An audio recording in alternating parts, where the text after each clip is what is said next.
to talk about something that nobody really wants to say out loud. When I was 200 pounds, I told myself it wasn't that bad. When I got to 275, I told myself it wasn't that bad either. And when I kept going past that, I actually let it happen. Not consciously, but I let it happen. Because the bigger I got, the more people left me alone. Nobody asked me to go out anymore. Nobody expected anything from me. I didn't have to date, didn't have to be seen, didn't have to show up for anything. The weight became a wall, and behind that wall, I was safe. That's not something most people want to admit, but it's the truth for a lot of women watching this.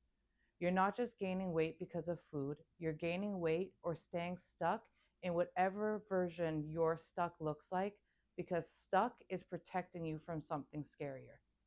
And here's the other part nobody talks about. Once you learn how to numb your feelings, it becomes the easiest habit in the world to keep.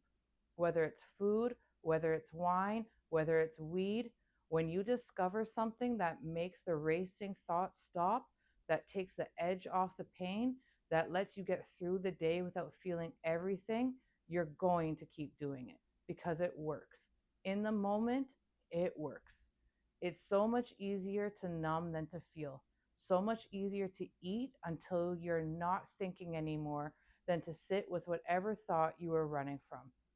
So much easier to have that glass of wine than to face whatever's underneath the anxiety. And the longer you do it, the more automatic it becomes. You don't even decide to numb anymore. You just do it because your brain learned this is how we survive. But here's what I want you to understand, and this is the part that actually changed things for me. Numbing doesn't make the thing go away, it just delays it. And while you're delaying it, your life is passing you by. I spent years numbing, and one day I looked up and realized the things I was numbing from, some of them weren't even real threats anymore. I was running from pain that had already happened, protecting myself from people who were already gone, staying small for a world that had already moved on. The wall I built to keep myself safe had become my prison. So, how do you actually stop? I'm not going to tell you it's easy, it's not. The first step is just noticing. Noticing when you're reaching for the numb, not judging it, just seeing it. What just happened? What feeling am I trying to not feel right now? Because once you can see it, you have a choice, a split second of a choice. Do I numb this or do I feel it? And feeling it, actually sitting with the discomfort instead of running from it, that's where everything starts to change. Not because the feeling is easy, but because you survive it. Every single time you feel something instead of numbing it, you prove to yourself, I can handle this.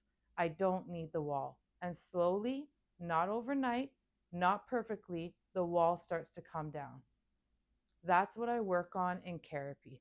Not just the feelings, the patterns underneath them, the reasons you built the wall in the first place, and the work of learning to live without it.